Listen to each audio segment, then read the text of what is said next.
ഇന്ന് ഞാനിവിടെ ഉണ്ടാക്കാൻ പോകുന്നത് വളരെ സോഫ്റ്റ് ആയിട്ടുള്ള ചപ്പാത്തിയാണ്. ഇത് നമുക്ക് പെട്ടെന്ന് തന്നെ ഉണ്ടാക്കിയെടുക്കാൻ പറ്റും. അതിനു വേണ്ടിയിട്ട് വലിയൊരു ബൗൾ എടുത്തിട്ട് ഇതിലേക്ക് ഞാൻ 2 കപ്പ് ഗോതമ്പ് മാവ് ഇട്ട് കൊടുക്കുവാണ്. ഞാനിവിടെ 250 ml കപ്പാണ് ഉപയോഗിച്ചിരിക്കുന്നത്. ഈ 250 ml കപ്പിലാണ് ഞാൻ 2 കപ്പ് ഗോതമ്പ് മാവ് ഇതിലേക്ക് ഇടുന്നത്. ഈ ചപ്പാത്തി മാവ് കുഴച്ചെടുക്കാൻ വേണ്ടിയിട്ട് ഞാനിവിടെ അതേ മെഷറിംഗ് കപ്പിൽ തന്നെ 1 കപ്പ് വെള്ളം എടുത്തിട്ടുണ്ട്. ഈ വെള്ളം ഒരു ബൗളിലേക്ക് ഒഴിച്ചിട്ട് ഇതിലേക്ക് ആവശ്യത്തിനുള്ള ഉപ്പിട്ടൊന്ന് കലക്കി കൊടുക്കണം. ഞാനിവിടെ ചൂടുവെള്ളം ഒന്നും അല്ല ഉപയോഗിച്ചിരിക്കുന്നത്, പച്ചവെള്ളം തന്നെയാണ് ഈ ചപ്പാത്തി മാവ് കുഴച്ചെടുക്കാൻ വേണ്ടി എടുത്തിരിക്കുന്നത്. ഇനി ഈ വെള്ളം ഈ മാവിലേക്ക് ഒഴിച്ച് കുഴച്ചെടുക്കാം. നമ്മൾ ചപ്പാത്തിക്ക് വേണ്ടി കുഴയ്ക്കുമ്പോൾ പ്രത്യേകം ശ്രദ്ധിക്കേണ്ടത്, ഇതൊക്കെ ഞാൻ എൻ്റെ ഒരു എക്സ്പീരിയൻസിൽ നിന്ന് ഞാൻ പറയുന്നതാണ്. നമ്മൾ പുട്ടിന് നനയ്ക്കുന്നത് പോലെ ഈ ചപ്പാത്തി മാവ് കുഴച്ചെടുക്കരുത്. കുറച്ച് കൂടുതൽ വെള്ളം ഒഴിച്ച് പെട്ടെന്ന് തന്നെ നമ്മളിത് നല്ല ശക്തിയായിട്ട് കുഴച്ചെടുക്കണം. ഞാൻ അങ്ങനെയാണ് എപ്പോഴും ചെയ്യുന്നത്. ഞാൻ ഉണ്ടാക്കുന്ന ചപ്പാത്തി വളരെ സോഫ്റ്റ് ആണെന്ന് എല്ലാവരും പറയുന്നുണ്ട്. അപ്പം ഞാൻ എപ്പോഴും ഇവിടെ ചപ്പാത്തി ഉണ്ടാക്കുന്നതാണ്. അപ്പം നിങ്ങൾ ചെയ്യേണ്ടത് പെട്ടെന്ന് തന്നെ വെള്ളം ഒഴിച്ച്, അല്ലാതെ കുറച്ച് വെള്ളം ഒഴിച്ചിട്ട് നമ്മൾ കുഴച്ചെടുത്ത്, എന്നാൽ ആ ഒരു സ്ട്രക്ചർ ശരിയാവത്തില്ല. അതുകൊണ്ടാണ് ഞാൻ പറയുന്നത്, പെട്ടെന്ന് തന്നെ കുറച്ചധികം വെള്ളം ഒഴിച്ച്, നമുക്ക് ഒഴിക്കുമ്പോൾ തന്നെ അറിയാൻ പറ്റും, കുഴച്ചെടുത്ത് നല്ലതുപോലെ ശക്തിയായിട്ട് ഒന്ന് കുഴച്ചിട്ട് പാത്രം മൂടി വെച്ച് അരമണിക്കൂർ വെയിറ്റ് ചെയ്യണം നമ്മൾ ചപ്പാത്തി പരത്തിയെടുക്കാൻ വേണ്ടിയിട്ട്. അത് പ്രത്യേകം ശ്രദ്ധിക്കേണ്ട കാര്യമാണ്. നമ്മൾ കുഴച്ച ഉടൻ തന്നെ ചപ്പാത്തി ഉണ്ടാക്കരുത്. കുഴച്ച് അരമണിക്കൂർ കഴിഞ്ഞ ശേഷം മാത്രമേ നമ്മൾ ചപ്പാത്തി പരത്തി ചുട്ടെടുക്കാവൂ. ഇനി ഇത് നമുക്ക് കുഴച്ചെടുക്കാം. ഞാനിപ്പം 1 കപ്പ് വെള്ളം ഉപ്പിട്ടിട്ട് എടുത്തിരിക്കുവാണ്. ഈ വെള്ളം ഞാൻ ആദ്യം തന്നെ ഒരു 1/4 കപ്പോളം വെള്ളം ഒഴിച്ചിട്ട് ഇത് കുഴച്ചെടുക്കുവാണ്. വീണ്ടും ഇതിലേക്ക് വെള്ളം ഒഴിച്ചു. കണ്ടോ, ഇതുപോലെ വെള്ളം ആദ്യം തന്നെ ഒഴിച്ചേക്കണം. ഇപ്പം ഞാൻ 1 കപ്പ്, ഈ എടുത്തിരിക്കുന്ന 1 കപ്പ് വെള്ളവും ഞാൻ ഇതിലേക്ക് ഒഴിച്ചിട്ടുണ്ട്. ഇനി നല്ല ശക്തിയായിട്ട് ഇതൊന്ന് കുഴച്ചെടുക്കണം. ഇനി നിങ്ങൾ കുഴയ്ക്കുമ്പോഴേക്ക് വെള്ളം അല്പം കൂടിപ്പോയി എന്ന് തോന്നുകയാണെങ്കിൽ 1 ടേബിൾ സ്പൂൺ വല്ല മാവ് തട്ടിയിട്ട് ഇതുപോലെ ഒന്ന് കുഴച്ചെടുത്താൽ മതി. ഇതൊക്കെ മാവിനെ ഡിപ്പെൻഡ് ചെയ്തും ഇരിക്കും. പക്ഷേ ഞാൻ എടുക്കുന്ന ഈ മെഷർമെൻറ്റ് കറക്റ്റാണ്. ഞാൻ എപ്പോഴും ഇവിടെ ചപ്പാത്തി ഉണ്ടാക്കുന്നതാണ്. ഞാൻ മെഷർ ചെയ്തല്ല ഞാനിവിടെ ഉണ്ടാക്കുന്നത്. നിങ്ങൾക്ക് കാണിക്കാൻ വേണ്ടിയിട്ടാണ് ഞാനൊരു മെഷർ ചെയ്ത് കാണിക്കുന്നത്. കണ്ടോ, പെട്ടെന്ന് തന്നെ ഇതുപോലെ കുഴച്ചെടുക്കണം. ഒരുപാട് നേരം ഇട്ട് നമ്മൾ ചപ്പാത്തി ഓവറായിട്ട് കുഴച്ചെടുക്കരുത്. ഓവറായിട്ട് കുഴയ്ക്കുമ്പോഴേക്ക് ഈ ചപ്പാത്തി ഡ്രൈ ആവാൻ സാധ്യതയുണ്ട്. ഒരു 2-3 മിനിറ്റ് നമ്മൾ ഇതുപോലൊന്ന് ശക്തിയായിട്ട്, നമ്മളുടെ ശക്തി മൊത്തം എടുത്തിട്ട് വേണം ഇതൊന്ന് കുഴയ്ക്കാനായിട്ട്. അത്രയും കാര്യം മാത്രം ശ്രദ്ധിച്ചാൽ മതി. നല്ല സോഫ്റ്റ് ആയിട്ടുള്ള നല്ല ചപ്പാത്തി നമുക്ക് ഉണ്ടാക്കിയെടുക്കാൻ പറ്റും. ഇതിപ്പോൾ കണ്ടോ, ഞാൻ കുഴച്ചെടുത്ത് വെച്ചിരിക്കുവാണ്. ഇതുപോലെ നല്ല സോഫ്റ്റായിട്ട് കുഴച്ചെടുക്കണം.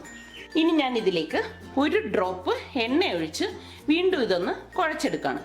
വെറും 1 ഡ്രോപ്പ് എണ്ണ മാത്രമേ ഞാൻ ഇതിലേക്ക് ഉപയോഗിക്കുന്നുള്ളൂ. കണ്ടോ, കൂടുതലൊന്നും ഉപയോഗിക്കുന്നില്ല.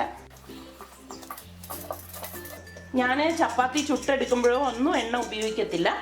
എപ്പോഴും ഞാൻ ഇതുപോലെ ലാസ്റ്റ് 1 ഡ്രോപ്പ് എണ്ണ ഉപയോഗിച്ച് ഇതൊന്ന് കുഴച്ചെടുത്ത് വെക്കുകയാണ് ചെയ്യുന്നത്.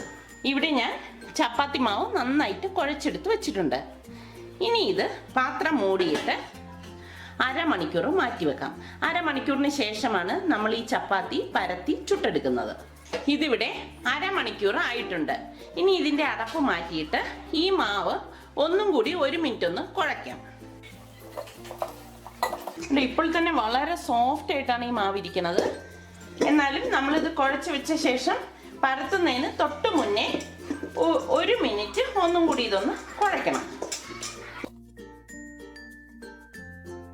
ഞാനിവിടെ 2 കപ്പ് മാവ് എടുത്തതിൽ നമുക്ക് 6 വലിയ ചപ്പാത്തി ഉണ്ടാക്കിയെടുക്കാൻ പറ്റും. ഒരു നാരങ്ങ സൈസിലുള്ള അളവാണ് ഞാൻ എടുക്കുന്നത്. അങ്ങനത്തെ 6 ചപ്പാത്തി നമുക്ക് ഈ 2 കപ്പ് മാവിൽ നിന്ന് ഉണ്ടാക്കിയെടുക്കാൻ പറ്റും. കണ്ടോ, ഇത് കുറച്ച് വലിയ ചപ്പാത്തിയാണ് ഞാൻ ഉണ്ടാക്കിയെടുക്കുന്നത്. ഇനി നമുക്കിത് പരത്തിയെടുത്ത് ചുട്ടെടുക്കാം. പരത്തിയെടുക്കാൻ എളുപ്പത്തിന് വേണ്ടിയിട്ട് ഞാൻ മറ്റൊരു ബൗളിൽ കുറച്ച് ഗോതമ്പ് മാവ് എടുത്തിട്ടുണ്ട്. ഈ ഓരോ ഉരുളയും ഈ ഗോതമ്പ് മാവിൽ ഒന്ന് റോൾ ചെയ്ത ശേഷമാണ് നമ്മളിത് പരത്തിയെടുക്കുന്നത്. പരത്തിയെടുക്കാൻ സൗകര്യത്തിനാണ് ഇങ്ങനെ ചെയ്യുന്നത്. ഈ ഉരുട്ടി വെച്ചിരിക്കുന്ന മാവ് കയ്യിൽ വെച്ച് നല്ലതുപോലെ ഉരുട്ടി ഷേപ്പ് ചെയ്തെടുക്കണം. എന്നിട്ടിത് ഒന്ന് പരത്തി കൊടുക്കണം. ഇനി ഇത് ഈ മാവിലേക്കൊന്ന് കോട്ട് ചെയ്തെടുക്കാം. ഇതുപോലെ കോട്ട് ചെയ്തെടുക്കണം. കുറച്ച് മാവ് ഈ ടേബിൾ കൗണ്ടർ നന്നായിട്ട് തുടച്ചിട്ടാണ് നമ്മളിത് പരത്തിയെടുക്കുന്നത്. ഈ ടേബിൾ കൗണ്ടറിലേക്കൊന്ന് വിതറി കൊടുക്കണം. പരത്തിയെടുക്കാൻ സൗകര്യത്തിനാണ് ഇങ്ങനെ ചെയ്യുന്നത്. ഇനി ഈ മാവ് എടുത്ത് വെച്ചിട്ട് ഇത് പരത്തിയെടുക്കാം. ഒരുപാട് ശക്തിയായിട്ട് ഇത് പരത്തിയെടുക്കരുത്. നല്ല ഫ്രീ ആയിട്ട് വേണം ഇത് നമ്മൾ പരത്തിയെടുക്കേണ്ടത്. എല്ലായിടും ഒരേ അളവായിരിക്കണം നമ്മൾ പരത്തിയെടുക്കുമ്പോഴേ. അല്ലാതെ ഒരു സൈഡിൽ കുറച്ച് മാവ് കൂടുതൽ, ഒരു സൈഡിൽ കുറവ്, അങ്ങനെയൊന്നും ആവരുത്. ഇതൊക്കെയാണ് ചപ്പാത്തി ഉണ്ടാക്കുമ്പോൾ നമ്മൾ ശ്രദ്ധിക്കേണ്ട കാര്യങ്ങൾ. ഇതുപോലെ പരത്തിയെടുക്കണം. കണ്ടോ, ഈ ഒരു രീതിയിൽ വേണം നമ്മൾ ചപ്പാത്തി മാവ് പരത്തിയെടുക്കേണ്ടത്. ഇതുപോലെ ഈ ഇരിക്കുന്ന മാവെല്ലാം നമുക്ക് പരത്തിയെടുക്കണം. ഇനി നമുക്കിത് ചുട്ടെടുക്കാം. ചപ്പാത്തി എപ്പോഴും നമ്മൾ മീഡിയം ഫ്ലെയിമിൽ ഇട്ടിട്ട് വേണം ചുട്ടെടുക്കേണ്ടത്. ലോ ഫ്ലെയിമിൽ ഇടരുത്. എങ്കിൽ നമ്മൾ ലോ ഫ്ലെയിമിൽ ഇട്ട് ചപ്പാത്തി ഉണ്ടാക്കിയെടുക്കുകയാണെങ്കിൽ അത് വളരെ ഡ്രൈ ആയിട്ടിരിക്കും. ചപ്പാത്തി ഉണ്ടാക്കേണ്ട പാൻ അടുപ്പത്ത് വെച്ച് ചൂടാകുമ്പോഴേക്ക് നമുക്ക് ഈ പരത്തി വെച്ചിരിക്കുന്ന മാവ് ഇതിലേക്ക് ഇട്ട് കൊടുക്കാം. ഇട്ട് 1 മിനിറ്റ് കഴിയുമ്പോഴേക്ക് നമുക്കിതൊന്ന് മറച്ചിട്ട് കൊടുക്കണം. ഇതുപോലെ ബബിൾസ് വരുമ്പോഴേക്ക് വീണ്ടും നമ്മളിത് മറച്ചിട്ട് കൊടുക്കണം. മറച്ചിട്ട് കൊടുത്ത ശേഷം പതിയെ ഇതിൻ്റെ സൈഡിലൊന്ന് അമർത്തി കൊടുക്കണം. സെന്ററിലേക്ക് അമർത്തരുത്, സൈഡിൽ മാത്രമേ അമർത്തി കൊടുക്കാവൂ. കണ്ടോ, ചപ്പാത്തി നല്ല പൊങ്ങി വന്നിട്ടുണ്ട്. ഇത്രയേ ഉള്ളൂ ചപ്പാത്തി ഉണ്ടാക്കേണ്ട വിധം. ഇനി ഇത് നമുക്കൊരു പ്ലേറ്റിലേക്ക് മാറ്റാം.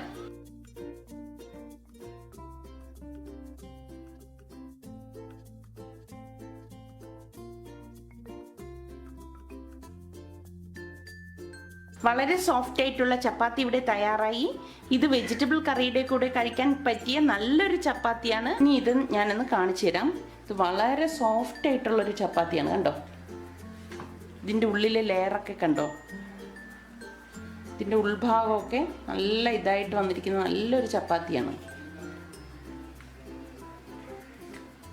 കണ്ടോ, വളരെ സോഫ്റ്റാണിത്.